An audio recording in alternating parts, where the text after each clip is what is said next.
தேவனுடைய வார்த்தைக்கு நேராய் நாம் கடந்து செல்வோம். வெளிப்படுத்தல் 2ஆம் அதிகாரம் 26ஆம் வசனத்தை வாசிக்க நாம் கேட்போம்.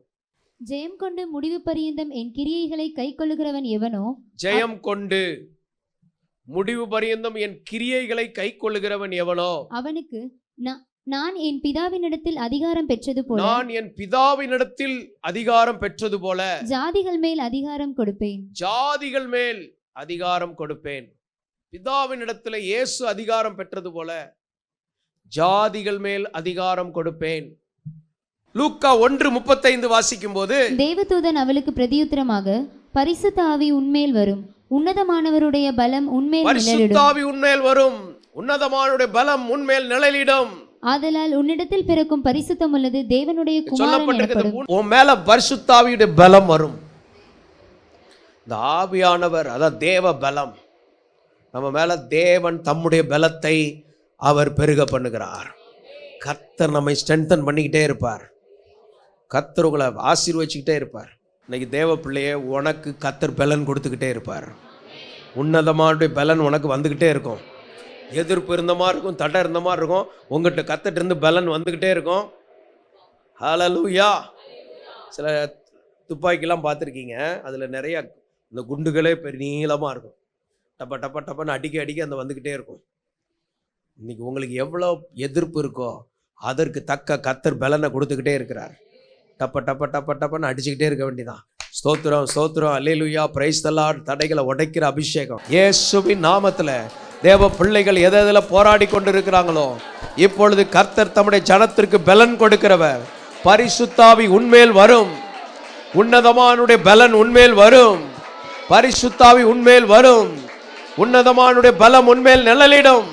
இன்னைக்கு அந்த பரலோக பலத்தினால் நீ எழும்பு, நீ காலூன்றி நில். நீ போக வேண்டிய தூரம் வெகு தூரம். நீ சோர்ந்து போகாதே, நீ உயிர்ப்பிக்கப்படுவாயாக இயேசுவின் நாமத்தில். உலர்ந்த எலும்புகள் உயிரடைவதாக இயேசுவின் நாமத்தில். உன்னை உயிர்ப்பிக்கிறவராயிருக்கிறார். ஆமென்.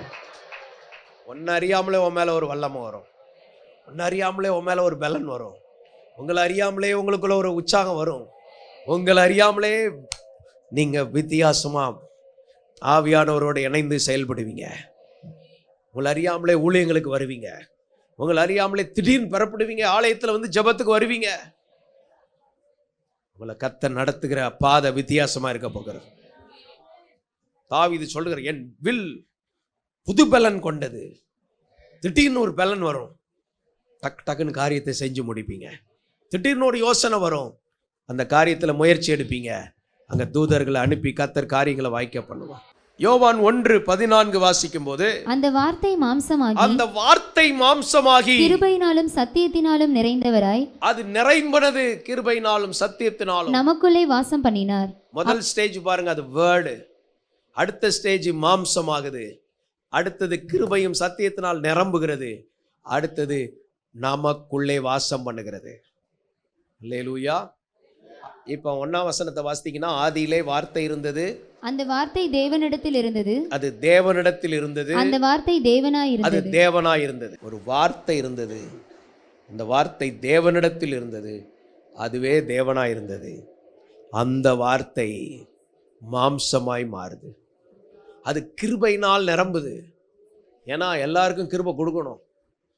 நமக்கெல்லாம் நிறைய கிருபை கொடுக்குறாரு.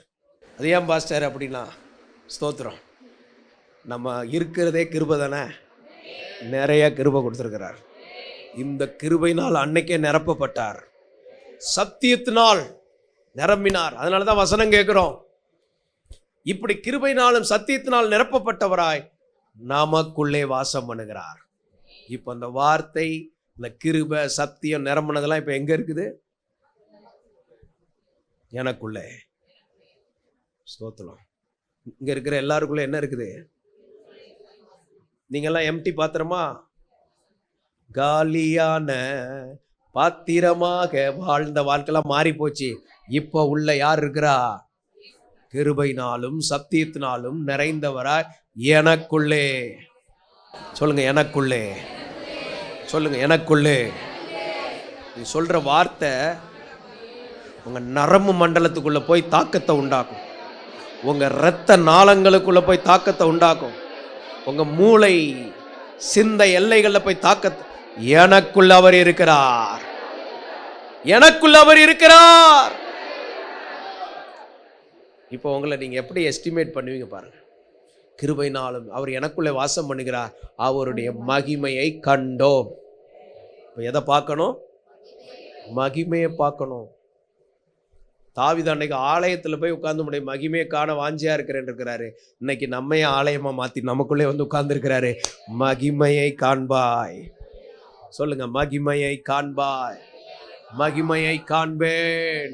எல்லா மகிமையை பார்ப்பீங்க, எல்லா மகிமையை பார்ப்பீங்க. எல்லாருக்குள்ள இருந்து மகிமை வெளிப்படட்டும். அந்த மகிமை வெளிப்படட்டும், அந்த மகிமை வெளிப்படட்டும், அந்த மகிமை வெளிப்படுவதாக. மகிமையை கண்டோம். அது பிதாவுக்கு ஒரே பேரானுடைய மகிமைக்கு ஏற்ற மகிமையா இருந்தது. கண்டோம், கண்டேன் அல்ல, கண்டோம். அநேகர் மகிமையை காண்பார்கள், அநேகர் மகிமையை காண்பார்கள். இயேசு கானா ஒரு கல்யாண வீட்டில் மகிமையை வெளிப்படுத்தினார். மகிமை இல்லாதுன்னா என்ன? கடையில போய் பொருள் வாங்கி கொண்டு வந்து ரசம் வைக்கிறது. அந்த ரசம் காலி ஆயிட்டுனா திரும்ப போய் கடையில வாங்கிட்டு வர்றது. ஆனா மகிமைன்னா என்னன்னா, நீ கடைக்கே போகாம அங்கேயே ஒரு அற்புதம் நடக்காதான் மகிமை. இன்றைக்கு உங்களுக்கு ஏதோ ஒரு விதத்துல கர்த்தர் தம்முடைய மகிமையை பண்ண விரும்புகிறார். ஆஸ்பத்திரிக்கு போகாமலே சுகமாக போறீங்க. கோர்ட்டு கேஸ் இல்லாமலே உங்க பிரச்சனை விடுதலை ஆக போகிறது. பொருளாதார சிறையிருப்புகள் மாறுகிறது. மகிமை, தேவனுடைய மகிமை எல்லார் வாழ்க்கையிலும். ஆமென். அதான் இயேசு சொல்ற, என்னை விசுவாசிக்கிற உள்ளத்திலிருந்து அந்த நதிகள் அப்படியே புறப்படும். உங்களுக்குள்ள இருந்து நதிகள் புறப்படும். ஸ்தோத்திரம். நதி அல்ல, நதிகள் புறப்படும். நிறைய பேருக்கு நீங்க ஆசீர்வாதமா இருப்பீங்க. நீங்க ஆசீர்வதிக்கப்பட்டவர்கள் என்பது உங்களுக்கு தெரியும். இப்போ ஆசீர்வாதமா இருக்க போகிறவர்கள். உங்க தெருவுக்கு நீங்க ஆசீர்வாதமா இருப்பீங்க. உங்க பட்டணத்துக்கு நீங்க ஆசீர்வாதமா இருப்பீங்க. பட்டணத்துக்கு நற்செய்திகளை சொல்ல, ஜனங்களுக்காக போய் ஜெபிக்க, வியாதியஸ்தர்களுக்காக போய் ஜெபிக்க, கர்த்தர் எல்லாரையும் பயன்படுத்த போகிறார். மகிமையை வெளிப்படுத்த கர்த்தர் விரும்புகிறார். விசுவாசிக்கிறீங்களா? ஹல்லேலூயா, ஹல்லேலூயா, ஹல்லேலூயா, ஹல்லேலூயா. ஸ்தோத்திரம். அடுத்தது யோவான் 1:49 வாசிக்கும் போது, அதற்கு நாத்தான்பே, ரபி, நீர் தேவனுடைய குமாரன், நீர் தேவனுடைய குமாரன், நீர் இஸ்ரவேலின் ராஜா என்றார். இஸ்ரவேலின் ராஜா என்றார். இந்த தேவகுமாரன் மட்டுமல்ல, இஸ்ரவேலின் ராஜா. ராஜா இல்லைன்னு நினைக்காதீங்க. ஒரு ராஜாவுடைய கடமை என்ன? முதல்ல அந்த பட்டணத்தை பாதுகாக்கணும். எதிரிகள் வந்தா படையை அனுப்பி யுத்தம் பண்ணி பட்டணத்தை, மக்களை காப்பாற்றணும். உங்களுக்கு எதிராக யுத்தங்கள் வந்தா கர்த்தர் தம்முடைய சேனையை அனுப்பி அவைகளை மடங்கடிப்பார். ராஜா இருக்கிறார். இரண்டாவது, ஸ்தோத்திரம், அவங்களுக்கு தேவையானதை சந்திக்கணும். நம்ம தேவன் நம்முடைய தேவைகளை சந்திக்கிறார். அவர் நம்மை ப்ரொடெக்ட் பண்ணுகிறார். நமக்கு வேண்டியவைகளை ப்ரொவைட் பண்ணுகிறார். எல்லாவற்றிலும் அவர் நம்ம கூட இருக்கிறார். அந்த ராஜா, அவர் ராஜாவா இருக்கிறார். ராஜா இல்லாத ஆட்களுக்கு பாதுகாப்பு கிடையாது. கர்த்தர் உனக்கு ராஜாவா இருந்து நடத்துவார். எல்லாம் உங்க கவலையெல்லாம் அவர்கிட்ட போய் சொல்லலாம். 2 அம்மா வந்துட்டாங்க. ஸ்தோத்திரம். இந்த அம்மா தூக்கத்துல, இது குழந்தை, இது தூக்கத்துல உருண்டு உருண்டு படுக்கிற டைப். ரோட் ரோலர் பக்கத்துல யாரும் தூங்க வேண்டாமா? அந்த குழந்தை கீக்குன்னு சவுண்டு போட்டுச்சு, அவ்வளவுதான், அதோட அவுட். முழிச்சு பார்த்தா அதுக்கு மூச்சு பேச்சு இல்லை. உடனே தூக்கத்திலே குழந்தைய மாத்துது. ஜாக்கிரதை, தூக்கத்திலே பிசாசு செத்ததை ஓண்ட போட்டு நல்லதை எடுத்துட்டு போயிடுவான். அதனால தான் ஜெபத்துக்கெல்லாம் வர சொல்றோம். எல்லாம் கடங்களை உயர்த்தி ஜெபம் பண்ணுங்க. இயேசுவின் நாமத்துல செத்து போனதை கொண்டு வந்து உயிர் உள்ளதை எடுத்துட்டு போகிற வல்லமைகளுக்கு கர்த்தர் விலக்கி காப்பீராக. ஜீவனை திருடுகிற ஆவிகளுக்கு கர்த்தர் எங்களை விலக்கி காப்பாராக. ஆமென். எல்லாம் ராஜா கிட்ட கொண்டு வந்து சொல்றாங்க. அந்த அம்மா சொல்லுது, இது என் குழந்தை, உயிர் உள்ள தாய், அந்த உண்மையான குழந்தையின் தாய் சொல்லுது. அந்த அருளம்மா உருளம்மாவும் சொல்லுது, என் குழந்தை. அதனாலதான் நம்ம ஆண்டவர், நீ புரளாதபடி உன்னை கயிறுகளால் கட்டுவேன். நமக்கு நிறைய கயிறு கட்டு போடணும். நமக்கு கத்துறாங்க, கட்டு போட்டு வச்சிருப்பார். அல்லேலூயா, ஸ்தோத்திரம். ஆண்டவரே அதை செய்வார். அடுத்தது சொல்லப்பட்டிருக்கு பாருங்க. சார், இப்போ இந்த சம்பவம் நமக்கு தெரியும். இந்த ராஜா இருந்தவனே கண்டுபிடிச்சிட்டார். எடுங்க பட்டயத்தை, வெட்டுங்க உயிருள்ள குழந்தைய. ஏற்கனவே ஒண்ணு போயிட்டு இருக்கதும் போகணுமா? உயிருள்ள தாயுடைய குடல் துடித்தது என்று வேதம் சொல்லுகிறது. என்ன துடித்ததா? குடல் துடித்தது. அந்த குடல் துடிச்சிருக்கு. அப்போ அது உயிருள்ள தாய். கண்டுபிடிச்சு, உயிருள்ள குழந்தைக்கு தான் தாய். சில ஆட்கள் அது எப்படின்னா என்ன அப்படின்னு இருப்பாங்க. உயிருள்ள தாய்க்கு தான் குடல் துடிக்கும். உபவாசம் பண்ணா தான் குடல் துடிக்கும். நீங்க சாப்பிட்டு ஃபுல்லா இருந்தா துடிக்காது. ஏன்னா அது கும்முன்னு இருக்கும். கொஞ்சம் உபவாசம் பண்ணி, கொஞ்சம் கரையம் செலுத்தி, தியாகம் பண்ணி, அரை வயிற்றுக்கு சாப்பிட்டுட்டு எல்லாம் இருந்தால் தான் குடல் துடிக்கும். கொஞ்சம் ஆத்தும பாரம் இருந்தால் தான் நீங்கள் குழந்தைய காப்பாற்ற முடியும். குடல் துடிக்கல, அந்த பிள்ளை அவ கொண்டு போயிடுவா, இல்லைன்னா அவன் கொன்று போடுவான். இன்னைக்கு கத்தட்ட நின்று அநேக உயிரை காப்பாற்ற கத்த கிருபை தருவாராக. எல்லாம் சொல்லி இயேசுவின் நாமத்தில் ஜெபம் பண்ணுங்க. ஆண்டவரே, எங்களுக்கு அந்த கிருபைகளை தருவீராக. நல்ல குழந்தைகளை காப்பாற்றணும், திருடு போயிடக்கூடாது. ஆத்துமாக்களை காப்பாற்றணும், திருடு போயிடக்கூடாது. அல்லேலூயா, ஆத்துமாக்களை காப்பாற்றணும், அது கொல்லப்பட்டக்கூடாது. தியந்தரபா ஷதரபரபா, ஆத்துமாக்களை காப்பாற்றணும், அது வேறொருவர் வசம் போய்விடக்கூடாது. ஆமேன், ஆமேன், ஆமேன், ஆமேன். ராஜா இருக்கிறார். உன் குழந்தை உன் கையில் வரும், உன் நன்மை உன் கையில் வரும், உன் பங்கு உனக்கு வரும். நல்லா பெற்றுக்கொள்ளுங்க, பெற்றுக்கொள்ளுங்க, பெற்றுக்கொள்ளுங்க. தீர்க்க தரிசனமா பரிசுத்த ஆவி உனக்கு வர வேண்டிய நன்மையை பெற்றுக் கொடுக்கும் ராஜா. நன்றி ஆண்டவரே, நன்றி ஆண்டவரே. ஹல்லேலூயா, ஸ்தோத்திரம். நாத்தான்வேலுக்கு தெரியுது ராஜா. இன்னைக்கு உங்களுக்கு நியாயம் கிடைக்காம இருக்குதா? இன்னைக்கு கர்த்தர் சொல்றார், உனக்கு நியாயம் கிடைக்கும்.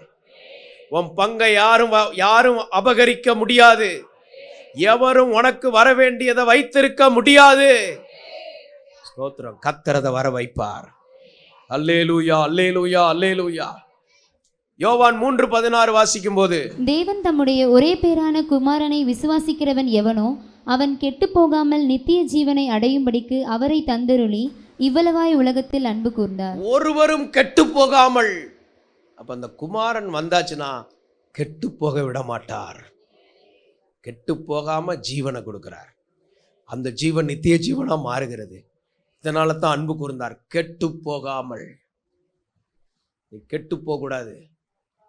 இங்க வார்த்தையை கேட்கிற நீ கெட்டு போகக்கூடாது. 2 குமாரன் இருந்தா, ஒரு குமாரனுக்கு பேர் என்னது? கெட்ட குமாரன். கெட்ட குமாரன் என்ன செய்தான்? பிதாவை விட்டான், தகப்பனை விட்டான், சொத்த பங்கு அவன் கேட்டான், இஷ்டத்துக்கு வாழ ஆரம்பிச்சான், சோத்திரம் தூர போயிட்டான். அதான் கெட்டு போனதின் அடையாளம். அடையாளம் இஷ்டத்துக்கு ஜெபம் பண்றதே கெட்ட குமாரன் அடையாளம் தான். ஜபத்துக்குன்னு வந்துட்டு ஏன் இஷ்டத்துக்கு நடத்துறதுக்கெல்லாம் அது கெட்ட குமாரனுடைய ஜபங்கள் நமக்கு வரக்கூடாது. அவன் பண்ணதும் ஜபந்தான். ஒரு பக்கத்துல, பரலோக தகப்பனே, என் சொத்தை எல்லாம் எனக்கு பிரித்து கொடுக்கும்படி கேட்கிறேன். ஓ இயேசுவே, இயேசுவே, இயேசுவே. கெட்ட குமாரன் ஜபம் நிறுத்து. என் தகப்பனே, நீங்க தான் எனக்கு வேணும். நான் அவர் சொல்லுவார், என்னுடையது எல்லாம் உனக்கு தான் பார்ப்பார். இந்த கெட்ட குமாரன் ஜபங்களுக்கு கர்த்தர் விலக்கி காப்பாராக. எல்லாம் சொல்லி ஜெபம். கெட்ட குமாரனுடைய சிந்தை ஆவிக்கு விலக்கி காப்பார். அடுத்து தகப்பனை விட்டு தூரம் போயிட்டான். நீ கெட்டு போனிய, வந்து விழு தேவ சமூகத்துல. அந்த களிமண் கெட்டு போச்சே, கெட்டு போனது எங்க இருந்தது? நீ கெட்டு போனாலும் இன்னைக்கு ஆண்டவர் பாதத்துல உட்காரு, உன்னை சூப்பரா மாத்த இங்க வந்திருக்கிறார். கெட்டு போனவன் வாழ்க்கைய, பட்டு போனவன் வாழ்க்கைய, தேவனை விட்டு போனவன் வாழ்க்கைய இன்றைக்கு மீண்டும் சீர்படுத்துகிறார், உயிர்ப்பிக்கிறார். எல்லாரும் இந்த அபிஷேகத்தை பெற்றுக்கொள்றீங்க, விடுவிக்கப்படுறீங்க. கெட்டு போன நிலைமையிலிருந்து உயிர்ப்பிக்கப்படுகிறார். தேவன் நம்மை உயிர்ப்பிக்கிறார். தகப்பன் சொல்றாரு, இவன் மரித்து போனா உயிரோடு வந்துட்டான். கெட்டு போனவனை உயிரோடு எழுப்புகிறவர். இந்த பட்டணத்தில் செத்து போய் கிடக்கிற லட்ச லட்சமான ஜனங்கள் உயிர் பெற போகிறார்கள், உயிர்ப்பிக்கப்பட போகிறார்கள். நல்ல அபிஷேகத்தை பெற்றுக்கொள்ளுங்க. இன்றைக்கு செத்த நிலைமையில வந்திருக்கிற நீ தகப்பனட்ட வந்ததுனால அந்த செத்த உன்னை உயிர்ப்பிக்கிறார். செத்த உன்னை உயிர்ப்பிக்கிறார். Fire in the name of Jesus. பெற்றுக்கொள்ளுங்க இயேசுவின் நாமத்தில். விட்டு ஓடுது, துஷ்ட ஆவிகள் உன்னை விட்டு ஓடுகிறது. சங்காரத்தின் வல்லமைகள் விலகுகிறது. சங்கடப்படுத்துகிற காரியங்கள் மாறுகிறது. சமாதானம் உண்டாகிறது, சமாதானம் உண்டாகிறது. அப்ப கெட்டு போகாம இருக்கதான் இந்த குமாரன் நமக்கு வந்திருக்கிறார். அல்லேலூயா. 18 வாசிக்கும் போது, அவரை விசுவாசிக்கிறவன் ஆக்கினைக்குள்ளாக தீர்க்கப்படான், விசுவாசியாதவனோ தேவனுடைய ஒரே பேரான குமாரனுடைய நாமத்தில் விசுவாசம் உள்ளவனாய் இராதபடியினால் அவன் ஆக்கினை தீர்ப்புக்குட்பட்டாயிற்று. அவன் விசுவாசிக்கிறவன், நீங்க குமாரனை விசுவாசித்தா போதும், ஆக்கினைக்குள்ளாக தீர்க்கப்படான். நம்ம பாஷையில சொல்ல போனா உங்க மேல தண்டனை கிடையாது, ஆக்கினை தீர்ப்பு இல்லை. அவரை நம்பாம இருக்கிறவனுக்கு பாருங்க, அவனுக்கு என்ன உண்டாயிட்டான். நீங்க இயேசு இல்லாத குடும்பங்கள்ல போய் பாருங்க, ஐயோ செத்து போயிடலாம். அதனாலதான் நிறைய பேர் ட்ராக்ல விழுந்து செத்து போயிடறான். இப்ப நம்ம போய் ஜோமனி வச்சிருக்கோம், எவனும் சாகக்கூடாதுன்ட்டு. தற்கொலை ஆவியை கட்டி வச்சிருக்கனால அது அவன் சாக போறவனும் அப்படியே திரும்ப கொண்டு போயிடுறார் ஆண்டவர். ஸ்தோத்திரம். இன்னும் கட்ட வேண்டிய நிறைய ஆவிகள் இருக்கு. இயேசுவின் நாமத்தில் நீங்கள் போகும்போதே சொல்லணும். அந்த மாதிரி ரோட்டில் பார்க்கும்போதே, ஆஸ்பத்திரி பக்கம் வண்டி ஓட்டுறீங்கன்னா என்ன செய்யணும், ஆண்டவரே அவங்கெல்லாம் குணமாக்கும். ஒரு ஆம்புலன்ஸ் போயிட்டா என்ன அநியாயம் பண்ணானே தெரியாது அப்படின்னு இருக்கக்கூடாது. ஆண்டவரே அவனை குணமாக்கும். ஆம்புலன்ஸ் போகும்போது சொல்லியிருக்கேன். ஸ்தோத்திரம். இப்படியே அந்தந்த பகுதியில், சில பகுதியில் குடியாவி இருக்கும். அந்த ஊர்க்காரனையே குடிக்க வச்சு சொத்தெல்லாம் காலி பண்ணி பிள்ளையெல்லாம் ரோட்டுக்கு கொண்டு வந்துடுவான். நம்ம ஜெபிச்சா ரோட்டில் இருக்கிற பிள்ளைகள்லாம் மாடி வீடுகளுக்கு வரும். வேசித்தன ஆவிகள் அதெல்லாம் கட்டி ஜோம் பண்ணிங்கன்னா அதெல்லாம் மனம் திரும்பி நல்ல பரிசுத்தவாட்டிகளாக மாறிடுவாங்க. இயேசுவின் நாமத்தில் எல்லாம் கரங்களை சுத்துங்க. இயேசுவின் நாமத்தில் இந்த பட்டணத்தை பாழாக்குற அசுத்த ஆவிகள், பொல்லாத ஆவிகள், வேசித்தன ஆவிகள், குடிவெறியின் ஆவிகள் கட்டப்படுவதாக. விக்கிரகத்தின் ஆவிகள் கட்டப்படுவதாக. ஜனங்களை வஞ்சித்திருக்கிற ஆவிகள் கட்டப்படுவதாக. அவைகளில் அடிமையாய் இருக்கிறவர்கள் விடுவிக்கப்படுவார்களாக, விடுவிக்கப்படுவார்களாக, விடுவிக்கப்படுவார்களாக. கரங்களை தட்டி ஆமென். ஹல்லேலூயா, ஹல்லேலூயா. இப்படி நிறையா இங்கே உட்காந்து ஜெபம் பண்ணி வச்சுக்கிட்டாலே போதும். நீங்கள் ஒவ்வொரு தடவையும் சொல்ல வேண்டாம், சும்மா அந்த ரோட்டு வழியாக நடந்து போயிட்டு வந்தாலே போதும், அந்த ஆவிகள் கட்டப்பட்டுரும். ஒரு ஒரு ஒரு ஆசிரியர் அந்த கிளாஸ் ரூமுக்குள்ள வந்தோடனே என்னாகும், அமைதி ஆயிரும். ஏன்னா ஏற்கனவே சொல்லி வச்சுருக்காங்க, பேசக்கூடாது, அமைதியாயிரு, எல்லாம் ஏற்கனவே சொல்லி வச்சனால வந்த உடனே அமைதி ஆயிரும். இந்த அபிஷேகத்தை கர்த்தர் உங்களுக்கு தர விரும்புகிறார். உங்களுக்கு தர விரும்புகிறார்னா கூட சிலருக்கு அது புரியாது. அந்த அபிஷேகத்தை உடைய இயேசு உங்களுக்குள் இருக்கிறார். இந்த இயேசு தாங்க கூட இருக்கிறார். இந்த இயேசு தான் கூட இருக்கிறார். ஆமென். இயேசு தான் நீ படிக்கிற உன் எல்லைகளில் இருப்பார். உன் ஸ்டூடெண்ட்ஸ் மத்தியில், உன் ஃப்ரெண்ட்ஸ் மத்தியில் நீ பேசும்போது உன் கூட இருப்பார். அந்த பிள்ளைகளை பிசாசு அப்படி போராடுவான், ஆனால் ஆண்டவர் உன் கூட இருந்து அவங்களை விடுதலையாக்குவார். இந்த மாதிரி எங்கேயோ இருக்கிற நபருக்கு நீ சொல்லி பாம்பேல இருக்கிற நபரை விடுதலையாக்குவாய். யாரோ கர்த்தர் ஞாபகப்படுத்துறாரா, ஃபோன் பண்ணி விசாரிங்க. விசாரிச்சா விடுதலையாக்குவார். அவங்களை ஞாபகப்படுத்துறாருன்னா ஆண்டவர் ஞாபகப்படுத்துகிறார். ஏதோ ஒன்று இருக்குது, அதுவும் 2 தடவை 3 தடவை வந்துருச்சா, இந்த மாதிரி கர்த்தர் நினைப்பூட்டுவார். ஆவியானவர் என்ன செய்வார், ஒரு தாட்டு தான் கொடுப்பார். சும்மா வந்து நின்று பூத மாதிரி நான் வந்து விட்டேன் அப்படின்லாம் வரமாட்டார். ஆவியானவர் ஜென்டில் ஸ்பிரிட், ஒரு சின்ன எண்ணத்தை கொடுப்பார். தேவாலயம் கட்டணுங்கிற ஒரு எண்ணம் தாவீதுக்கு கொடுத்தார். சபதரிக்க ஆரம்பித்தான். 3:35 வாசிங்க. பிதாவானவர் குமாரனில் அன்பாய் இருந்து எல்லாவற்றையும் அவர் கையில் ஒப்பு கொடுத்திருக்கிறார். ஹலோ, இப்ப எல்லாரும் எங்க தான் வரணும்? பிதா குமாரனில் அன்பாய் இருந்ததுனால எல்லாவற்றையும் அவர் கையிலே ஒப்பு கொடுத்து விட்டார். இப்ப எல்லாம் யார் கையில இருக்குது? இயேசு கையில தான். அதான் வானத்திலும் பூமியிலும் சகல அதிகாரமும் இயேசுவே இயேசுவே இயேசுவே. எதெல்லாம் மனதில் அழுத்தம் வருதோ இயேசுவே இயேசுவே இயேசுவேன்னு கூப்பிடணும். வியாதியா இயேசுவே இயேசுவே இயேசுவே. கடனா இயேசுவே இயேசுவே இயேசுவே. அதை அந்த பக்கம் திருப்பி விடுங்க, வல்லமையை பார்ப்பீங்க. ஊழியத்தில் பயன்படணும்ல, இயேசுவே இயேசுவே இயேசுவே. பின்மாற்றத்தின் ஆவிகள் இயேசுவே இயேசுவே இயேசுவே எல்லாம் அகன்று ஓடுவதாக. எங்க எல்லைகளை விட்டு எல்லாம் சொல்லி கரங்களை சுத்தி. பின்மாற்றத்தின் ஆவி, பரிசுத்த குலைச்சலாக்குகிற ஆவிகள், அந்த நாய் கக்கினதை தின்பது போல உள்ள ஆவிகள் இயேசு ரத்தத்தினாலே ஒருவருக்குள்ள வர முடியாதபடி புறப்பட்டு போய் என்று கட்டளை கொடுக்கிறோம். விடுதலை உண்டாவதாக, ஜீவன் உண்டாவதாக, அற்புதங்கள் நடப்பதாக, எல்லாம் எதிர்க்கிற கொம்புகள் முறிக்கப்படுவதாக, அந்த மிருக வல்லமைகளின் குதின்கால்கள் நரம்புகள் துண்டிக்கப்படுவதாக. இயேசுவின் நாமத்தில் போ, இயேசுவின் நாமத்தில் விடுதலை பெற்றுக் கொள்றீங்க. நீங்க தான் ஜெயித்து, நீங்க சிங்கங்களின் தாடைகளை உடைக்கிறவர்கள்.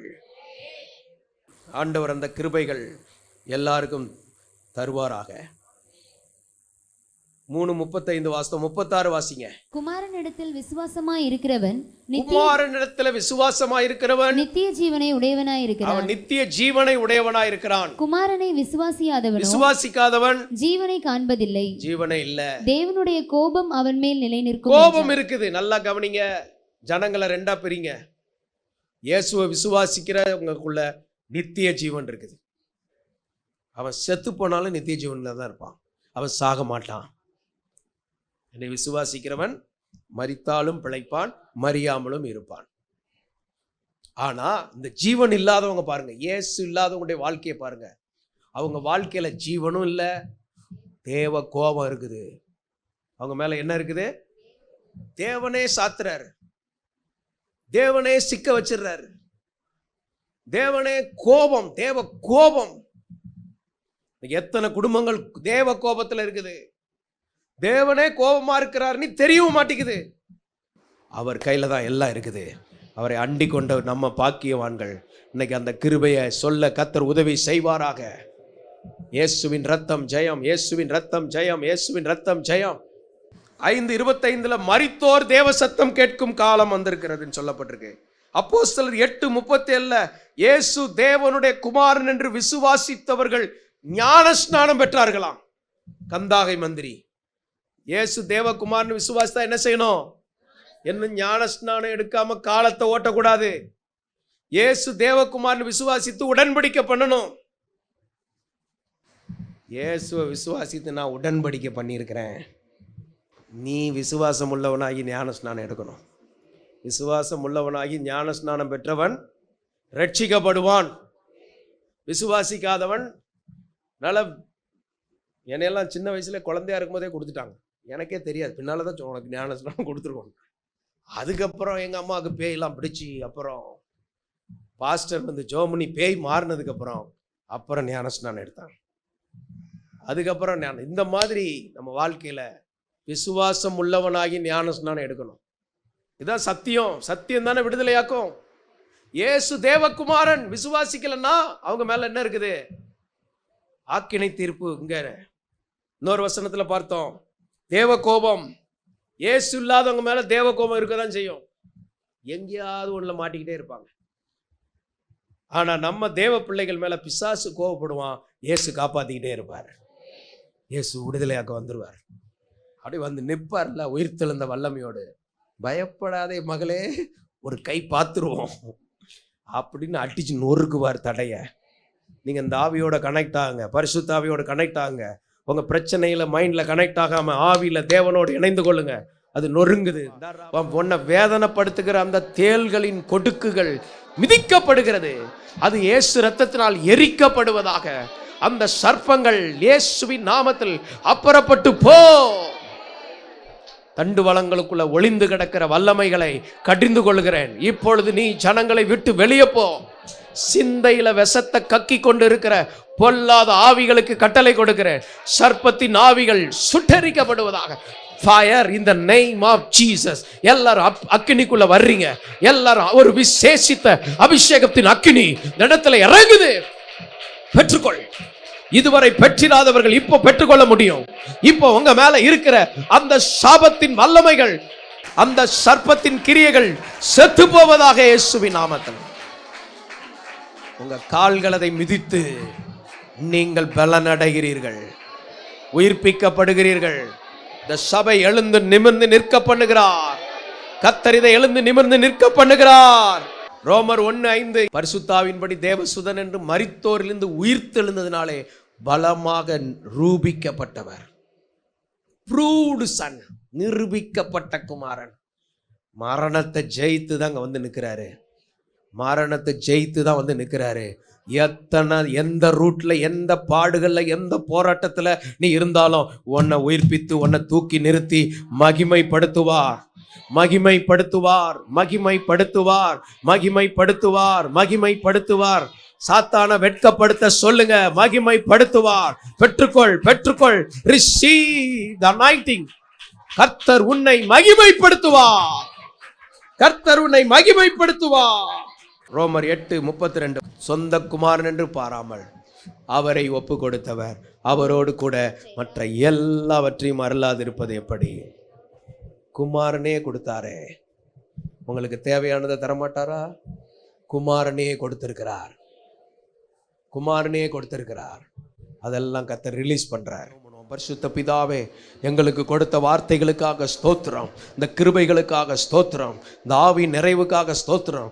இன்னும் ஜெபங்களுக்கு வராதவங்களும் ஜெபத்தில் வர உதவி செய்யுங்க ஆண்டவர். எங்களை பலப்படுத்துங்க ஆண்டவரே.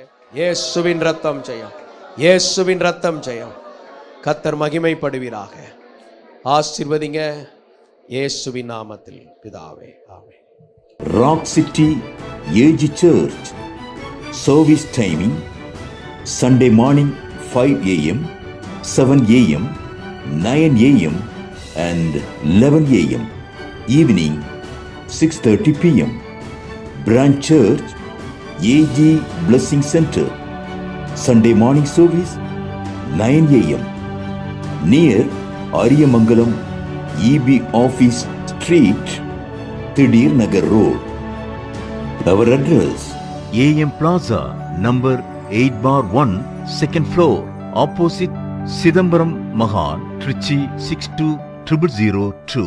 Cell phone 9976607364.